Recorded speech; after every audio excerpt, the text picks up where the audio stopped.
And good evening, everyone, and welcome into the UFC Fight Cards podcast presented by Orange Fire Media. I'm Russ Renault, and we are live watching the main event from UFC 303. Alex Pereira defending his light heavyweight championship against the former champion, the number one contender, Yuri Prochazka. So Bruce Buffer is just finishing up the introductions right now. Obviously, we cannot show you, we cannot let you listen in to any of this action due to restrictions by the UFC, but I will be giving commentary on the main event. So be giving you the complete play-by-play. So I appreciate you stopping by here. We'll have a complete wrap-up of the card immediately following this fight. And we are just about to get ready to go. Herb Dean in the middle of the octagon with both fighters. So like I said, it's been an interesting night so far, and we will talk about all of it and all of the action coming up here in the near future, the schedule for the UFC coming up. And we are just about underway here for the first round of this light heavyweight title fight. So if you have any comments, any questions, go ahead and drop those in the chat. I'll try to watch those as I'm watching the fight. And we are just about to get ready to go. And we are underway. So Alex Pereira, the champion, is in the multicolored tribal trunks. And that's a boxing term. Yuri Prochazka in red. Both fighters for the second pay-per-view in a row in a championship fight. Both wearing the gold gloves now for these championship bouts. We saw that with Makhachev and Poirier last time. So not much going on. Both fighters in the middle of the octagon right now. 30 seconds in. Quick exchange there. Leg kicks, and Pereira stuffs Prochazka with a left hand. A leg kick from Pereira to the right leg of the left leg of Prochazka. Prochazka trades. Prochazka moving forward.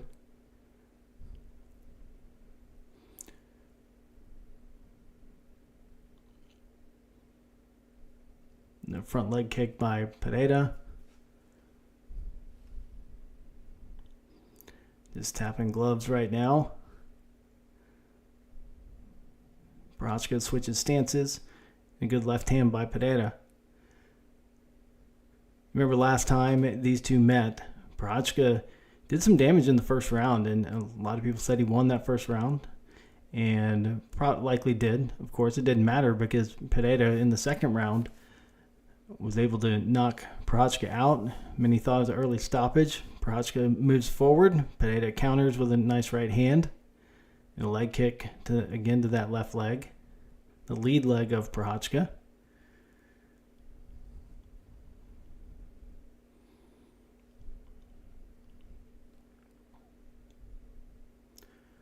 They circle each other in the center of the octagon.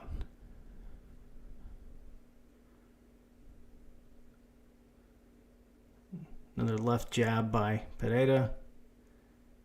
Might have been a little low blow there by Pereira on Prochazka. A leg kick to the body. About halfway through the first round now. Exactly 2.5 minutes left. Prochazka ducks in with that feint. Not a lot of trading here early on.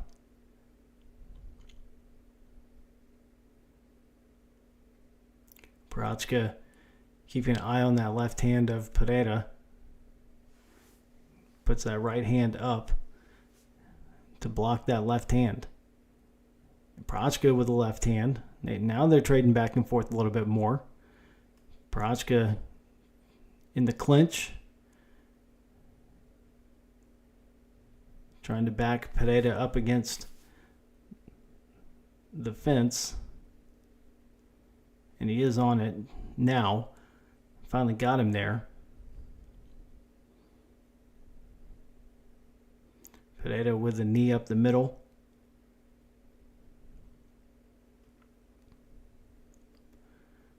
Prochazka trying to work a takedown here. Still got Pereira pinned up against the fence with 1:20 left. A quick jab by Pereira, trying to fight this off.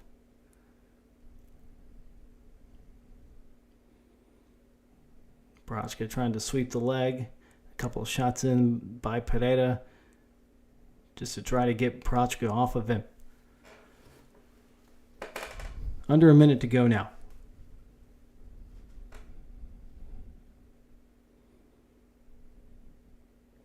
Still in the clinch. And a knee by Prochazka. That went to the body. And Pereira's out of it.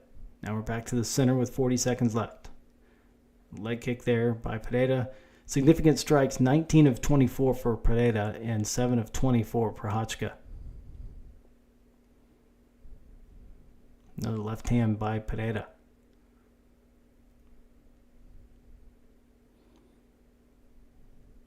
A high leg kick by Prochazka. Pereira able to block it with the right hand.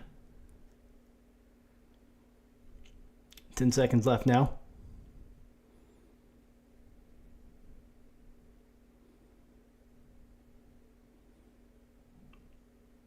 And a left hand lands right at the horn for Alex Pereira. Knocked down Neri Prochazka right there at the end of the round. Wow, I just thought those two were just going to let that one end. And Pereira caught him. So I think that Pereira won that round anyway. But man, that was something right there at the end, like that, and with a visual like that to put him down. And it was right with 1 second left. Gets him right under the chin with the left hand, right with 1 second left in the first round. Just caught Prochazka coming in with that left. And luckily for Yuri, that was right at the end of the round. So we'll see how he comes out here in the second.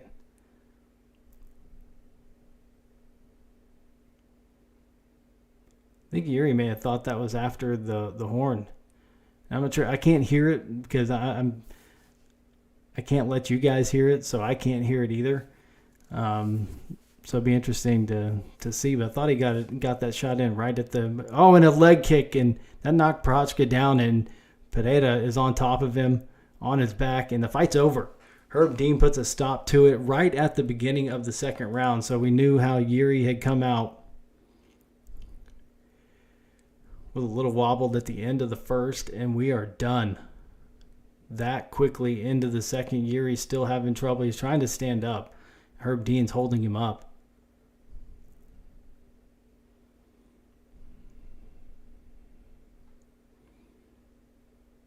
The doctor telling Yuri the fight's over.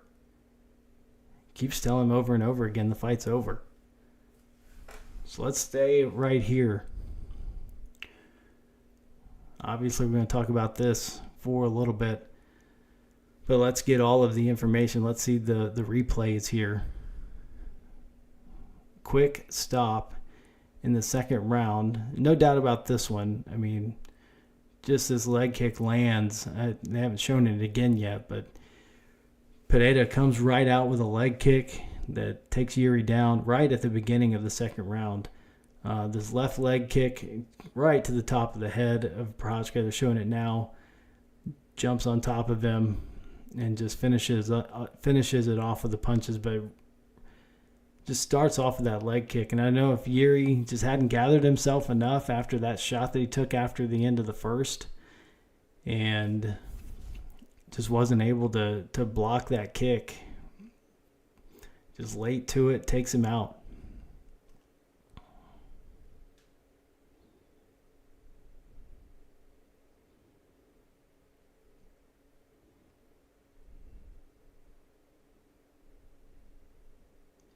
So just watching the replay here.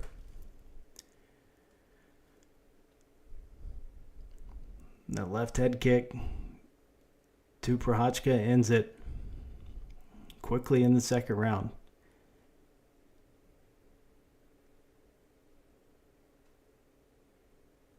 So it had this big build up all night long to this moment, and to just have a quick finish like that.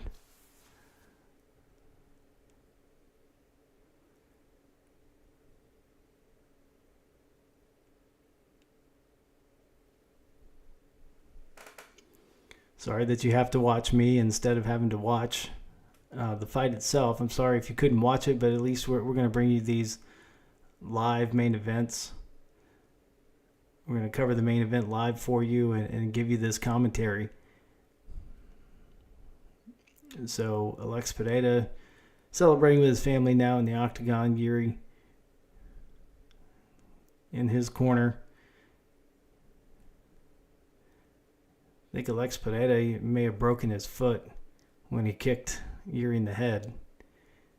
He keeps favoring that foot. He keeps rubbing on it, and I can see in the captions that Cormier and Rogan and Anik are talking about it. But here's the official decision.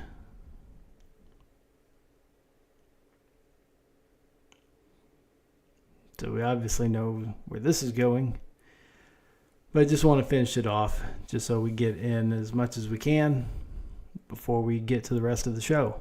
I know this is probably what you came here for, but we are going to talk about the rest of the card now that this main event is over, and that was one of the quickest bouts of the night. So Alex Pereira retains the light heavyweight championship.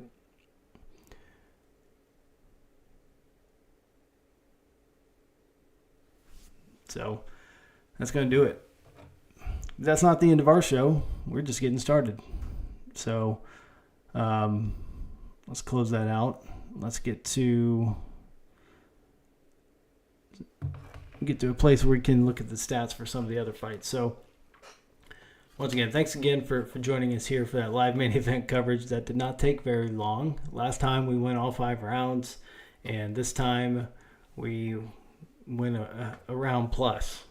I mean, it took 10 seconds into the second round for Alex Pereira to do away with Yuri Prochazka. I don't really know where the light heavyweight division goes from here, because Yuri, Ankalaev is next. It has to be. I guess that, so I do know where it's going. So that is the next fight will be Alex Pereira and Magomed Ankalaev.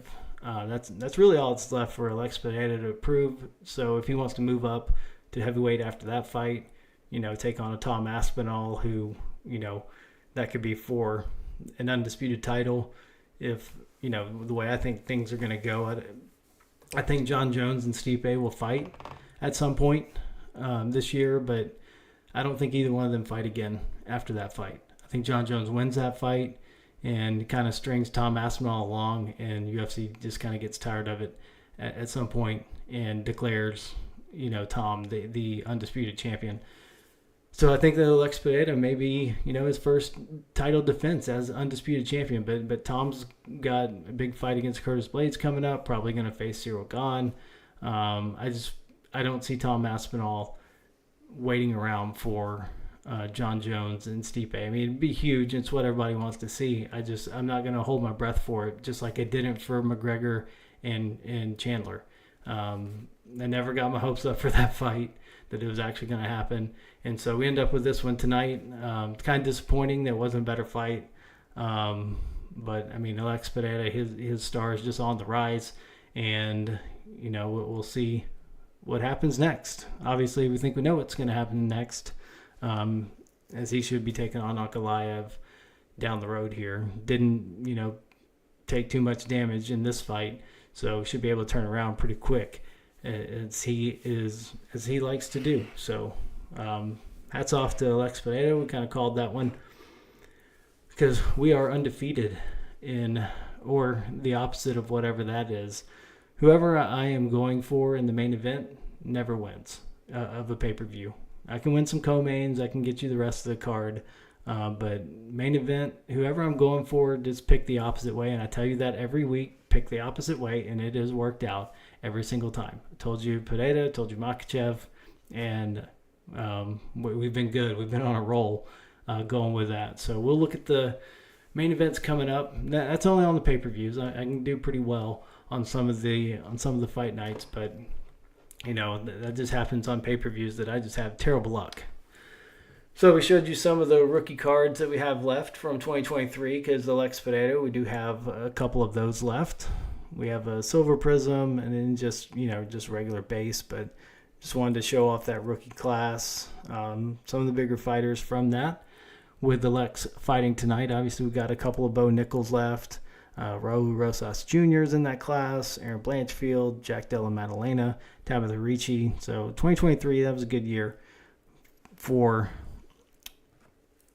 the rookie cards, obviously, with Pereira being the biggest one in that class.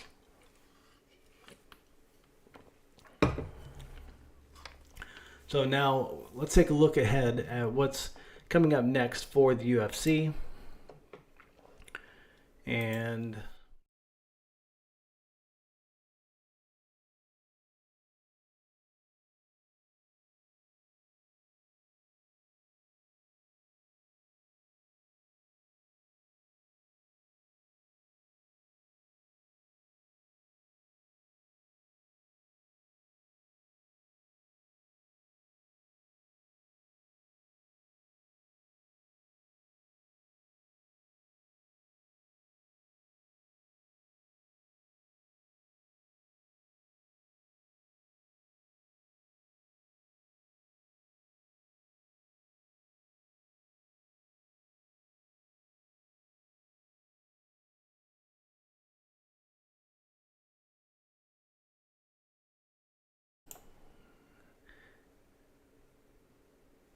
so here we go with our recap of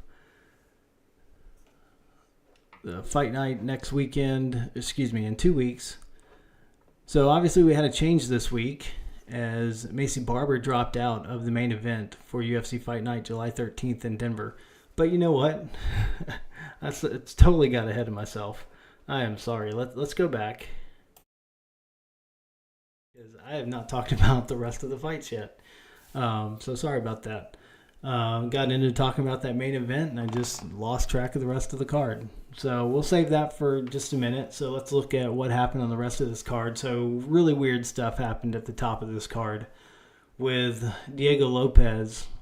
Brian Ortega dropped out earlier today, and so they scrambled to find an opponent. Dan Ige lives in Las Vegas and trains there, and he's ranked number 13th in the lightweight division, and he got a call and said, hey, can you fight tonight? And he said, absolutely. Just stepped in there 4 hours notice and took this fight. They got everything signed and sealed and delivered. And Dan Ige was able to step in there and almost won this fight.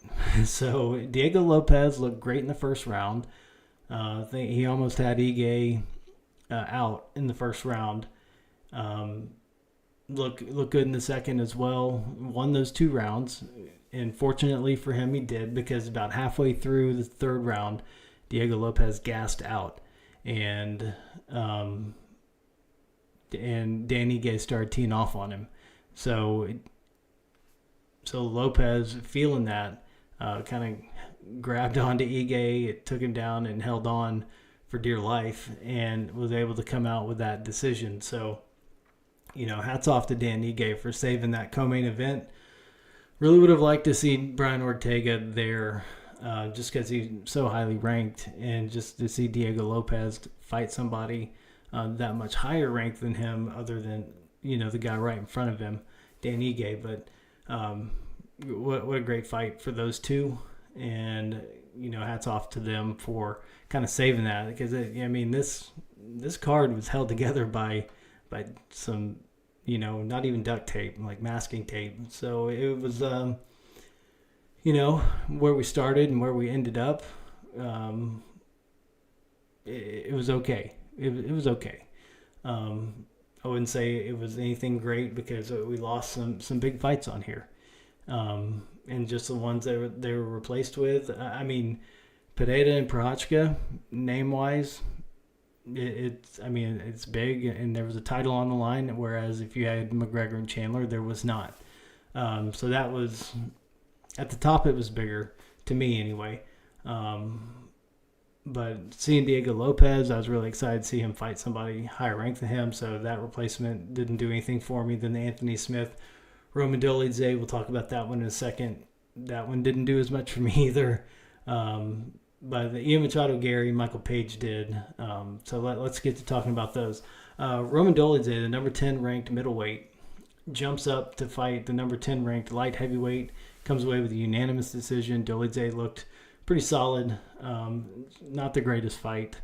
Cormier and Rogan kind of alluded that these guys trained together, and so, may not have been the head hunting that you would like to find in a UFC fight. But Dolidze, he went after it in the second round, tried to get that finish, but couldn't get it done. Comes away with unanimous decision. And I think, Anthony Smith's got to do some soul searching at this point. 58 fights. He's had a great career. Just came up that short against John Jones. That was a long time ago. And he's got a lot of other things going on right now. Big family. So I think this is probably time. I don't want to see Anthony Smith carry this out. I don't think I want to see him fight again, to be honest. So I just kind of, you see people so long, and we'll talk about somebody down the card, that it's just their time. And I think that it's that time for Anthony Smith to just move on, move into the booth, and just roll with that. He's doing a great job there. Unfortunate for him tonight, but Roman Dolidze got the job done. So really interesting women's bantamweight division. Interesting fight here between number 3 Mayra Bueno Silva, Macy Chiasson. So Bueno Silva won that first round, I believe, and was doing okay. But then Macy Chiasson took her down in the second and hit her with a nasty left elbow that opened up a huge gash over Mayra Bueno Silva's right eye, and it was nasty. It looked like a mouth above her eye, and there's just too much blood. And so the doctor called a stoppage to it, said there's just too much and it's going to go into her eye. It was down to the bone. It was nasty gash. Ended that fight. Bueno Silva wanted to keep going, pleaded her case to Dana White, but it was just too nasty. It was just going to get worse and worse. And so huge upset for Macy Chiasson. Getting that win over number 3 ranked contender in the women's bantamweight division, former title challenger, who lost to Raquel Pennington. So Chiasson's put herself right there.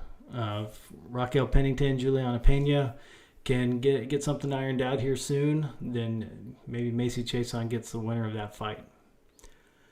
So then we started off the card with a pretty exciting fight. Ian Machado Gary, ranked number 7, against number 14 Michael Venom Page in the welterweight division, and Ian Machado Gary comes out with a unanimous decision, but Michael Page, he took that second round. Gary, took the third, maybe. So it was really close. I think Gary won the first round for sure. Second, probably Page. Third, it really could have gone either way. It was that close of a fight. It was a good fight. So great job starting off the card with that one. That one could have been further up the card. That one could have been that third fight where Dolidze and Smith was, but they moved it down to the beginning, and that was a good call. So let's just look at the rest of the card before we get to the schedule moving forward. So we had Joe Pyfer, Marc-Andre Barriault. First round, Joe Pyfer looked awesome. Gets a knockout in the first round. He just looked great and got the job done. In the middleweight division, comes back from that loss, and so we know the power there, and he showed it tonight, and it looked great. Andre Fili defeated Cub Swanson's split decision. John Silva defeated Charles Jourdain in featherweight matchup with a knockout in the second round. Just flattened him, took him out with an uppercut. That was a nice finish. If you want to go back and look at that one. Peyton Talbot getting a knockout against Giannis Gamori in a bantamweight matchup, TKO first round. Just want to mention this one, women's strawweight division, Jillian Robertson with just a dominating performance over number 14, Michelle Waterson Gomez. So unanimous decision, even a 30-26 on one of those cards. So after this fight, Michelle Waterson Gomez, the karate hottie, she retired after that fight. So it was just time. She had just not getting the job done lately in several of her last fights. So what a great career and fun to watch. And so wish her the best going forward. But Michelle Waterson Gomez retiring after her loss tonight. Just to finish out the card, Martin Buday defeated Andrei Arlovsky in the heavyweight division via split decision. Ray Tesura defeated Carlos Hernandez in a featherweight matchup, unanimous decision, and Vinicius Oliveira defeated Ricky Simone in the bantamweight division via unanimous decision to start off the prelims. So now we can get to the rest of the schedule.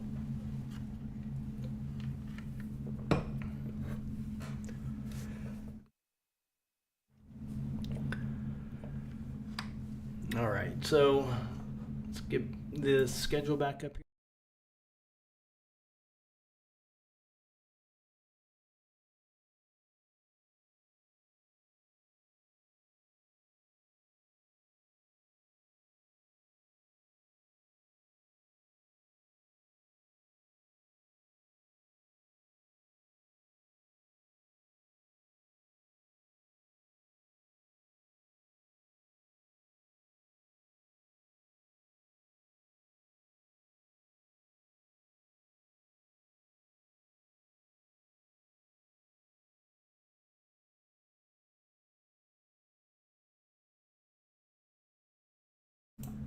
Every time I come back, when I switch out, it cuts my mic off. So sorry about that. So we're talking about UFC Fight Night here in Denver on July 13th, and we'll be off next weekend with the UFC being off.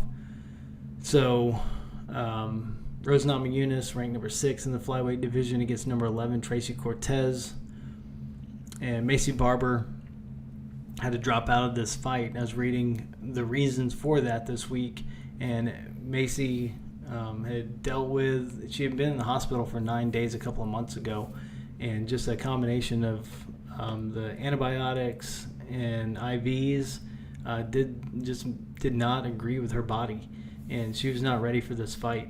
So she pulled out, and Tracy Cortez had a fight scheduled the next weekend with Miranda Maverick. We'll talk about that one here when I switch the cards over. So Tracy Cortez and Miranda Maverick were scheduled for July 20th, but now it's going to be Rose Namajunas, Tracy Cortez. So I think a more interesting fight for Cortez, obviously, not for Rose. I did think Macy Barber was going to take care of business in that, but now we've got probably a more competitive fight. I mean, that's just my opinion. I think it's more competitive, and we'll see. Should be a pretty interesting one. Got that welterweight co-main event, Mike Malott and Gilbert Urbina. And I'm not going to go through all of them because we've gone through all of them a few times before already, but just look further down the card, kind of pointing out the fighters who are ranked women's flyweight division as well. Number 10, Vivian Araujo against number 15, Jasmine Jasudavicius. So then we go to Fight Night, July 20th from the Apex. And number 3, Amanda Lemos against number 5, Verna Jandiroba, women's strawweight division. That's a sensational women's strawweight fight. That could, whoever comes out on top in that Alexa Grasso, Valentina Shevchenko rematch, the third in that trilogy, you could be looking at the winner of this fight taking them on after Manon Fiorot. But so the winner sets them up very well here for 2025. A few more fights on this card. Brad Tavares, Jun Young Park, Steve Garcia, Sung Woo Choi, Doo Choi, and Bill Alged. Cody Durden, ranked number 15 in the flyweight division, against Bruno Silva. And here's the one, Miranda Maverick. Her new opponent is now Dion Barbosa. So that replaces Tracy Cortez for this women's flyweight matchup. So moving on to UFC 304, July 27th, and we will be right back here then for another live main event coverage, and we are going to do both championship fights. So we'll be on for both fights. We will start our coverage with Tom Aspinall against number 4 Curtis Blades for the heavyweight title, and then obviously the welterweight title, Leon Edwards against Bilal Muhammad. This is just a fantastic card. Can't wait for this event in Manchester. Obviously a huge Tom Aspinall fan. So if things held, then you would see, because I don't know which way I'm leaning in the welterweight matchup. We'll talk about it later. I don't really have any feeling toward Leon and Bilal Muhammad, but with Aspinall being in the co-main event, that helps out a lot because we can pick Tom Aspinall in that one and feel good about it. Bobby Green, Patty Pimblett, that should be awesome. Those two, the trash talking. Arnold Allen, Giga Chikadze, featherweight matchup, number 6 against number 9. And then flyweight matchup, number 6 against number 8, Muhammad Makayev against Manel Kopp. Now you see the full loaded prelims there. How many is that? 1, 2, 3, 4, 5, 6, 7, 8, 9. Yeah, so 14 fights on that card from Manchester. So then we go to Fight Night on August 3rd from Abu Dhabi. Bantamweight matchup between number 2 Corey Sandhagen, number 10 Umar Nurmagomedov, then Vicente Luque, Nick Diaz, Chito Vera, Davison Figueiredo, Mackenzie Dern, Lupe Godinez, and Tony Ferguson, Michael Chiesa. We'll update all of these as soon as we get word of what those fights will look like. UFC 305, August 17th from Perth in Australia. Middleweight championship matchup. Champion Dracus du Plessis against number 2 Israel Adesanya. Charles... These are question marks. These are not official, but just kind of, we know that Volkanovski, Madalena, and Urseg were on the board. In that leaked Dana White War Room video. It wasn't leaked. He was actually talking and announcing fights, and you got a glimpse of the board behind him. So some possible opponents: Oliveira against Volkanovski, Shavkat Rakhmonov against Jack Della Maddalena, or Kai Kara France against Steve Urseg. Who knows? That seems very plausible that those could be the matchups. Then moving on to the stuff we don't really know much about yet. UFC 306, September 14th from the Sphere in Las Vegas. And that place just looks awesome if you saw it on TV tonight. Don't know anything about this card yet, but we can kind of make some guesses based on how tonight went. So probably see Alexa Grasso and Valentina Shevchenko. You'll see Diego Lopez maybe facing Brian Ortega on that card. And then you see Dan Ige against somebody. Just stepping up the way he did. He wants to be on that card, so why not? So I don't know who else could really be on that one at this time. Yeah, I mean, Grasso Shevchenko makes the most sense right now. I haven't seen Zhang Wei Li in forever, though. That title hasn't been on the line since she fought Yan Xiaonan a few months ago. So I don't know if you want to put 2 women's title fights on that card, but you know, you could definitely see that happening. So there we go. Some speculation on what's going to happen at the Sphere. And we go to Fight Night, September 28th from Paris. Don't know anything about this one yet. And then the only other one that's on the schedule right now that we know of, UFC 308, October 26th. That will be from Abu Dhabi. So usually you see Islam Makhachev in this spot. You know, he had that win over Poirier. Seems like good timing for him. So we'll see what happens come UFC 308 in October. If anything else gets added, we will certainly let you know. So that is all we have here. We showed you that rookie class from last year with Alex Pereira leading the way.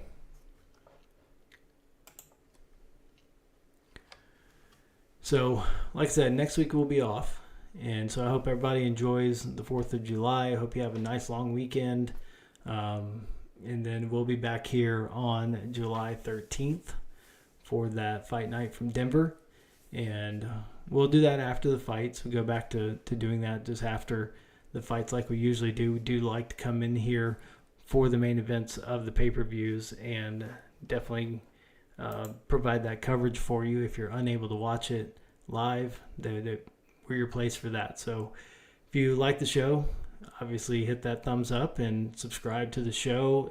We have card giveaways for our subscribers. We'll be doing that as soon as we get to a point where we want to hold those giveaways. We've got several lots set aside for that purpose, and we'd love to give those away someday. Even cards like the ones we have in front of us. Maybe we give some of those away one day.